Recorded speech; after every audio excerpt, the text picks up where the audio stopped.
So I have a habit that I know is annoying to my family, but I do it anyway. And the habit is this: I have a tendency to pick up phrases along the way, and then at the moment where it seems like that phrase is appropriate, I will say it. The annoying part is that I will say it every single time. So just to give you an example, there's a phrase from Monty Python and the Holy Grail where he goes, "'Tis a silly place," talking about Camelot. Well, I'll say that whenever something strikes me as silly. One of the phrases that I use, and that immediately gets, I knew you were going to say that, Dad, is the phrase, "He chose poorly." And the phrase comes from Indiana Jones and the Last Crusade. And the scene is, they're in search of the Holy Grail, and they enter the cave where the knight who has been guarding the Grail for thousands of years is there, and there's all of these grails, and the villain has to choose one of these cups. And his belief is that if he drinks out of this cup, he has everlasting life. And so he's looking at all these, there's a whole bunch of them, and he has to pick the right one, because if he picks the wrong one. And so he picks one that's like really ornate, with all these jewels and that kind of stuff on it. He says, "Oh, this is the cup of the King of Kings." And he drinks from it. And when he drinks from it, if you've seen the movie, he dies. Rather graphically, as a matter of fact, quite graphically. Where he melts down and crashes and all this kind of stuff. And then the knight, in an incredible understatement, says, "He chose poorly." And then, Indiana Jones has to drink out of the cup. For some reason, he's not giving it a lasting life. And he looks and he picks the most humble cup. And he says, "Oh, that's the cup of a carpenter," and he drinks it, and he lives. So then, of course, every time somebody does something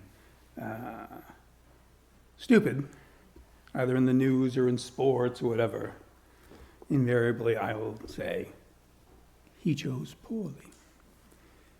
And then Luke will usually say, "I knew you were going to say that." But the reason I tell that story is because of the cup. For centuries they would search out these relics as if they had some sort of innate power in and of themselves. The search for the Holy Grail, or the search for the cross of Christ. They say if you took every chip of every church that supposedly has some piece of the cross, that the cross would be like 50 feet high or something like that. In of themselves, of course, these items are meaningless.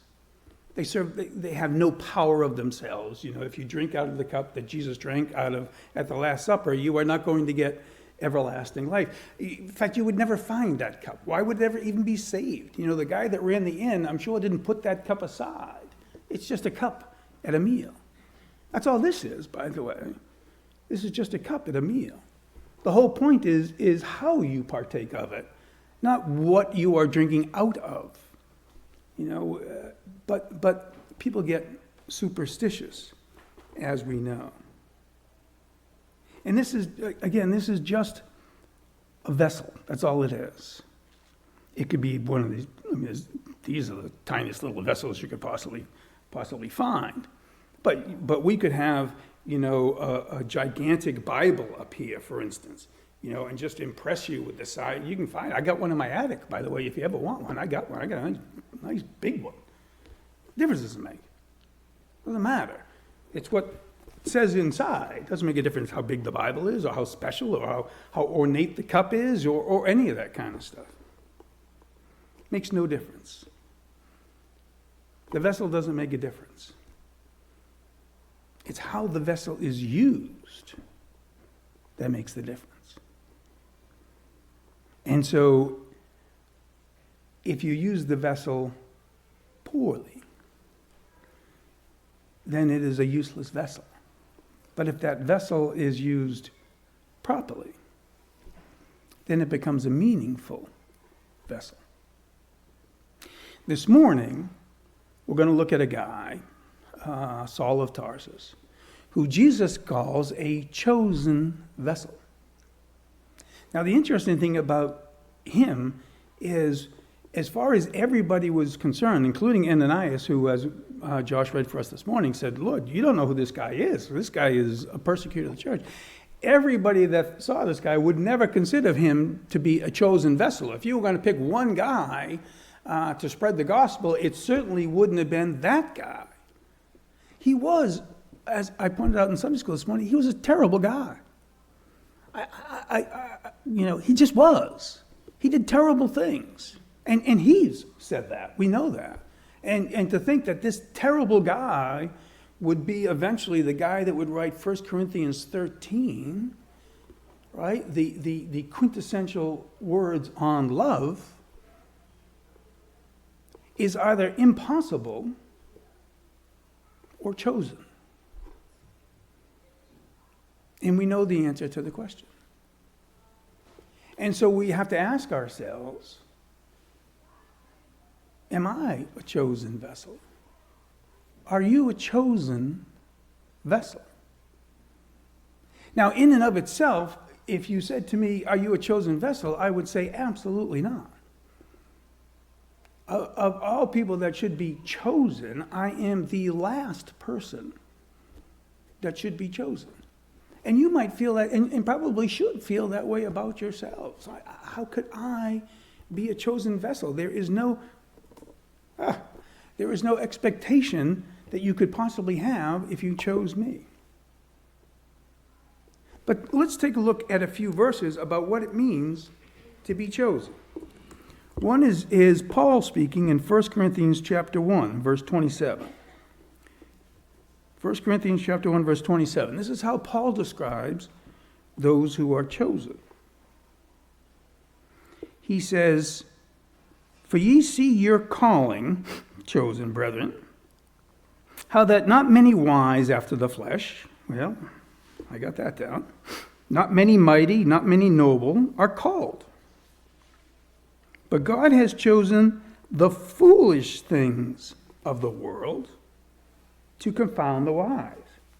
God hath chosen the weak things of the world to confound the things which are mighty, and base things of the world, and things which are despised hath God chosen, yea, things which are not, to bring to naught things that are, that no flesh should glory in his presence." And so if you are saying to yourself that of all people, I should never be chosen, then you are the perfect candidate to be chosen. Because God takes the weak things of the world, the base things of the world, the foolish things of the world, that when they are called and when they serve, everybody goes, not that guy. So that God is glorified and not him. I'm just picking you out at random. Notice what James says. In James chapter 2, verse 5, he says this: "Hearken, my beloved brethren, hath not God chosen the poor of this world, rich in faith and heirs of the kingdom he hath promised to them that love him?" So he says, if you are poor in this world, that is, you have no place, you have no power, you have no name, you have none of those things, that's exactly who God chooses. As long as they're rich in faith. And of course, that's a process of growth, isn't it? Peter puts it this way in 1 Peter chapter 2, verse 9 and 10. He says, "You are a chosen generation, a royal priesthood, a holy nation, a peculiar people." Well, now we know why Butch was picked right there. "That you should show forth the praises of him who hath called you out of darkness into his marvelous light, which in time past were not a people, but are now the people of God, which had not obtained mercy, but now have obtained mercy." So that's what it means to be chosen. Notice what you're chosen for.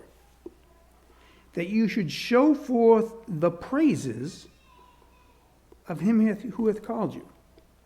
That's what you're chosen for, to show forth the praises of God. So if people ever say to you, you know what, your message is a little too positive. You know, there's not enough fear in there. You can say, well, I appreciate that, but I'm called forth to show forth the praises of God. And that's all I'm trying to do. I show forth the praises of God, to give glory and honor to him.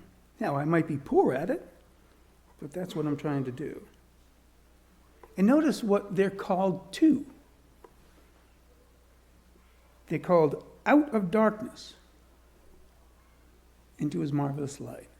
That's a theme that I don't know how many times we've mentioned it. How important it is to recognize that you are called out of darkness into the marvelous light of the Lord. Now again, sometimes we spend too much time appreciating the darkness. But we all understand, don't we, brothers and sisters, what darkness is and what the light is. And in past, we were not a people, and we've talked about this many times. We would not know each other if it weren't for this word. And the unity of our family is remarkable, isn't it? Isn't it incredible? We just had a brother here from, was it Australia or New Zealand? Lisa's father. New Zealand, thank you. That's a long ways away.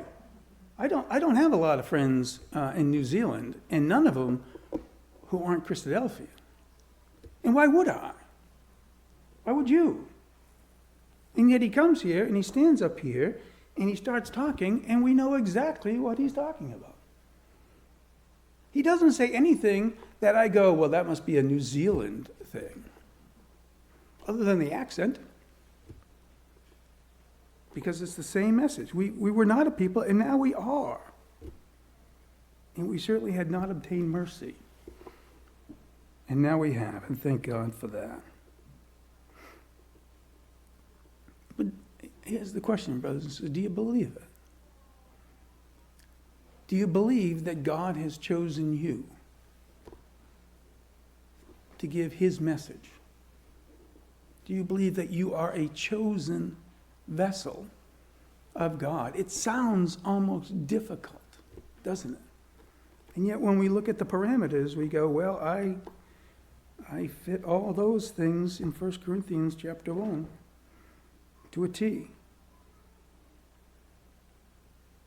You are a chosen vessel, brothers and sisters. Because this word of truth tells you, not because you deserve some pat on the back, not because, that's what, we talked about that this morning, that was what Simon's problem was. It's about me. You're not chosen vessel because of you. You're chosen vessel exactly because it's not about you. And with that, we can move forward in our faith if we don't lose sight of that. And sometimes, by natural inclination, we do. So this morning, we're going to look at a man who I believe thought it was about him, and God chose him in order to teach him that it was not. So again, let's go to Acts chapter 9, and we'll pick it up at the beginning of Acts chapter 9, verse 1. I should have had this chapter. Oh, I do have it. It says, and Saul, breathing out threatenings and slaughter against the disciples of the Lord, went on to the high priest. So what right does he have to do this? Well, he has the right of this. The other people would do it if they had the guts, and he did. Right? You don't just go to the high priest, by the way. You don't just knock on his door and say, hi, how you doing? This is Saul. I got an idea. I want to get your input on it. But it was an idea that the high priest liked. And so he knew he could take it to him. So again, I asked it this morning, why did he do it? Well, he's looking to make a name for himself. But there's something else that he's doing, brothers and sisters, and we're going to see it in his interaction with the Lord Jesus Christ. And that is just what a lot of people do who persecute you to hide themselves. How many times have we seen that in people that have like a two-dimensional attitude towards others? Well, that person, whoever that person is, they're a sinner, they're this, they're that, and then you find out that this guy's got skeletons in his closet like you wouldn't believe. We see it again and again and again because that's what creates that attitude of overzealousness for my own thinking. Because everyone is sinners. Everyone is struggling. Everyone has skeletons in their closet. You just do. And you can deal with it in one of two ways. You can deal with it by looking at it honestly and straightforward. Let a man examine himself. Or you can start pointing out everybody else's faults so that nobody sees yours. And I believe that's exactly what Saul was doing, and we see it in the conversation he has with the Lord when he's blinded. So let's get there. And so he goes to the high priest, and he desires him for letters to Damascus to the synagogues, that any that found in this way, that he might grab them and bind them and bring them back to Jerusalem. Can you imagine? Most of these, Pharisees and these religious guys, they didn't leave Jerusalem. You couldn't get them out of there. When they went to the Jordan River to see John the Baptist, you almost get the feeling they're like, we had to come all the way here to do this. People don't do that. Paul does. I'm willing to go all the way up to Damascus. It's like 150 miles away. It's like a 6 days journey. That's how committed I am that what these people are doing is so terrible. And I'm willing to go all the way there. And I won't just take the men, I'll take the women too. He's an evil man. In verse 3 it says, and as he journeyed, he came near Damascus, so he's almost there. And suddenly there shined round about him a light from heaven. And he fell to the earth and heard the voice saying, Saul, Saul, why persecute you? What light? Well, I'm not trying to be controversial, but that there is the Shekinah glory.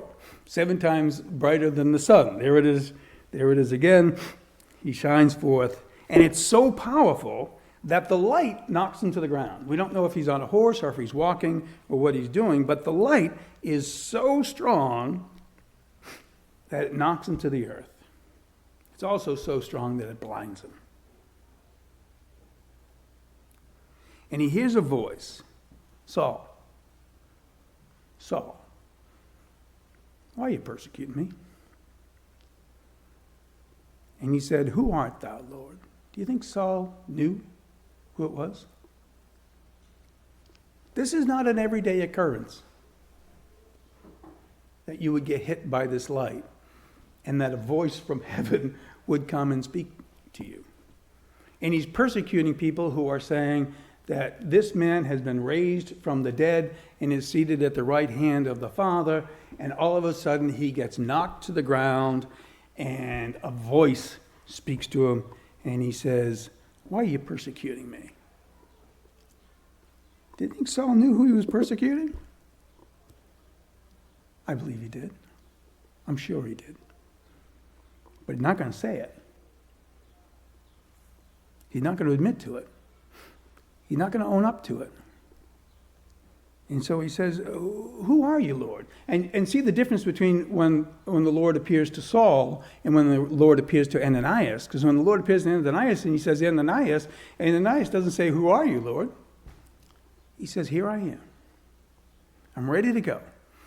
Trust me, Ananias was not speaking, the Lord was not speaking to Ananias in a vision on a regular basis, or ever. But Ananias was ready. Ready because he understood who he was as a chosen vessel, the least of those, and yet ready. Saul is not ready. But notice what Jesus says. He says, I am Jesus whom thou persecutest. And then he says this, it is hard for thee to kick against the briars. I like briars better than the other one. Briars, by the way, that's what you call them around here. call them briars. Back in central Massachusetts, back in Worcester, we don't call them briars, we call them prickabushes. And we all know what a pricklebush is, so we all know what a briar is, right? When I was a kid, the only time you ever went near a pricklebush was if, unfortunately, your baseball fell in. And then one of you had to have, the delicacy or the unfortunate fact of having to get in there and grab a hold of the baseball to get it back. And it didn't matter how, dexterous you were or how small you were or how anything, you were going to get grabbed by those prickers. That's just a fact. And you didn't want to do it. It hurts. And if you've ever cleaned up pricker bushes, in your yard or whatever, you can have gloves on, you can have long sleeves, you can be sitting in a beach costume or a keeper costume. You're still going to get grabbed by those things. That's just the way that they are. And so Jesus says to him, isn't it hard to kick against them? So when we look at Saul up to this point, he doesn't look like he's kicking against pricker bushes. He looks like he's been fairly successful at what he's doing. He's grabbing these people, pulling them out. There's no kickback. So then where is the kickback coming from? Right here. That's how you know that there was something going on inside of Saul. Because way down deep, something was wrong, and he knew it. And the best way to deal with it is to not deal with it at all and just be that much more zealous. Just be that much more sure of what I'm doing is absolutely correct. And he can't do it now. Now he's at that pinnacle point in which Jesus is saying to him, guess what? You don't get to hide from this anymore. It's awful hard to kick against the pricker bushes, isn't it? Can you imagine kicking against pricker bushes? Right? You go to kick the thing. First of all, there's nothing really to hit. And yet, even though there's nothing really to hit, it still hits you. That's what Jesus is saying. And it says, and he, trembling and astonished. What perfect words Luke uses. He is now petrified. Not because he's blind, which he really doesn't come to fully realize until the light goes away. He's trembling because he's exposed. The lie is being exposed. And he's astonished that it could be exposed so easily, so automatically, so quickly. And that's why, instead of him saying, I don't know what you're talking about, he says, Lord, what will you have me to do? Just like when Nathan came to David and said, you are the man. And David said, you're right. I'm exposed. We see people, in the news and in sports. It doesn't matter how exposed they get, they still deny it. It doesn't matter how, if you know baseball, Pete Rose, right up to the day he died, denied that he did anything wrong. I did nothing. Saul at least faces it. What would you have me to do? Arise and go into the city, and it shall be told thee what thou must do. And the other men who were there, who aren't called, stood speechless, hearing a voice, but seeing no man, and hearing nothing. And Saul arose from the earth, and when his eyes were opened, notice, this happens after. He says, what would you have me to do? The light is now gone. He saw no man. Why is it put that way? He saw no man. Why doesn't it just say he was blind? It doesn't say he was blind, but why does it say he saw no man? Because he thought he understood men. These people were bad people for what they were doing. I'll persecute them. I know what a bad person is. I know what a good person is. Right? Makes you think of the guy in Les Mis. I forget his name. And now he doesn't know anything. Now he's not sure of anything.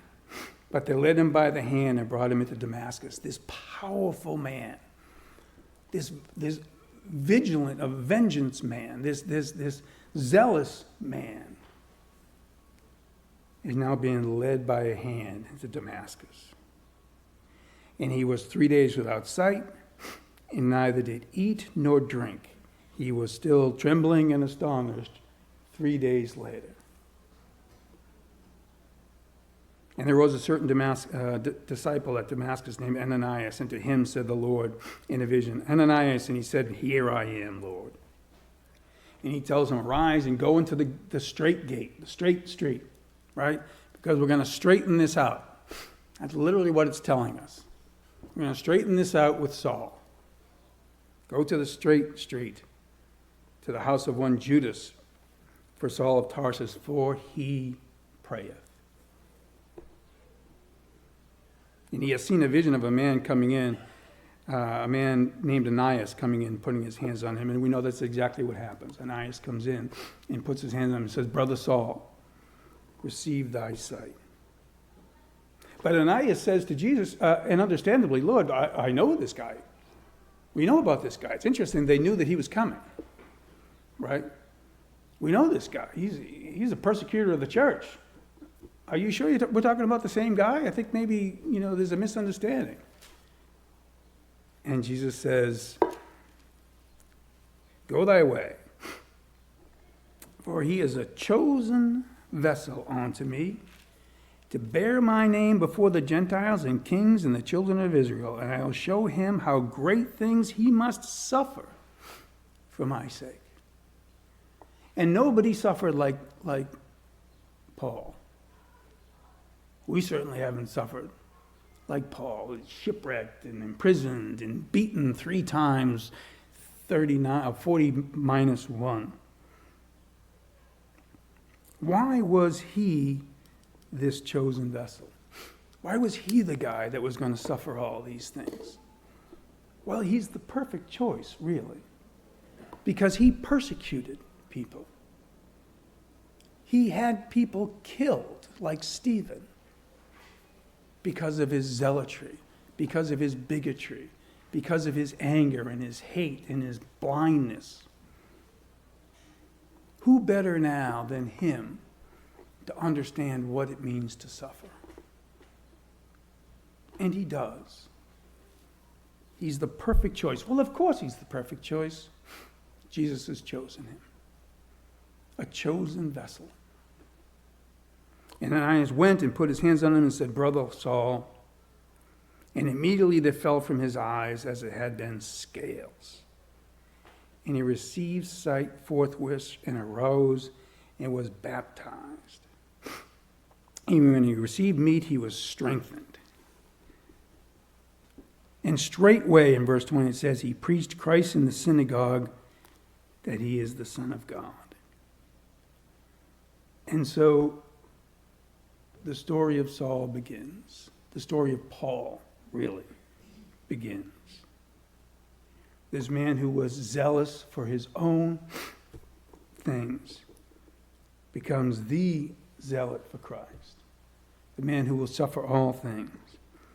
The man who could tell us exactly what love is. Patient and kind. Merciful. All those wonderful attributes. This man of all men. And brothers and sisters and friends, that's the message for you and I. This man of all men is a chosen vessel for Christ.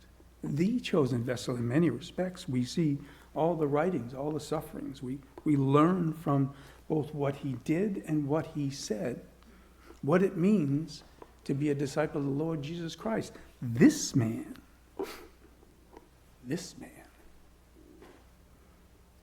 we oftentimes fear when we say we are a chosen vessel, that we are conceited. We are a chosen vessel for the very reason that we are not. For the very reason that we can say, let a man examine himself, and we know exactly what that means. Because I know what I see when I examine myself. I know I don't see a man who is a chosen vessel. I see a man who is a sinner. I see a man who falls short. I see a man who keeps trying and trying and failing and failing. And yet it's not about me. I see that too, because I see when it says, let a man examine himself, and so let him eat and drink of this cup. Because if it is, I think I've told the story before, but I had a brother one time say to me he didn't want to sit in the presiding chair, because when you sit in the presiding chair, you are sitting in the seat of Christ. And I said to him, if that's the criteria, then nobody gets to be in the room. If the criteria to eat this bread and this wine is let a man examine himself, and him say, you know what, this week, yeah, not a problem. Then you're not ready to eat of this bread or drink of this cup. But if you see what you see, and you recognize that through all things I can do through Christ, if you recognize that this bread and this wine represents what he has done, then you can partake of this bread and drink of this cup. Then, as we pointed out this morning, you can be part of the they. You can't be part of the I, but you can be part of the they, part of the we, part of that vessel that the Lord uses to let people hear his message, because you are the least. And so people go, well, that can't be about him. It must be about Christ, and it must be about God, because I know him. And he's the least. That's the lesson of Paul, of Saul of Tarsus. Notice what it says. Where is it? Then, verse 31, then had the churches rest throughout all Judea and Galilee and Samaria, and were edified. The ecclesia was edified. And walking in fear of the Lord and in the comfort of the Holy Spirit were multiplied. Everything Saul of Tarsus didn't want, everything he was sure he could stop, everything that he was sure he could make a name for himself for, it all happened anyway. And not only did it all happen anyway, but he is brought into it as well. And the Lord Jesus Christ will return, and his kingdom will be established, and all the earth will be full of the glory of the Lord. And you, by the grace of God, despite who you are and who I am, will be there on that day, because he has done this. We are so blessed, brothers and sisters, that God is such a merciful and gracious God. And we should tell everybody that we can. I wish I did a better job of it. But we should tell everybody that we can about the praises and the glory and the wonder of the God who has called us out of darkness into his marvelous light.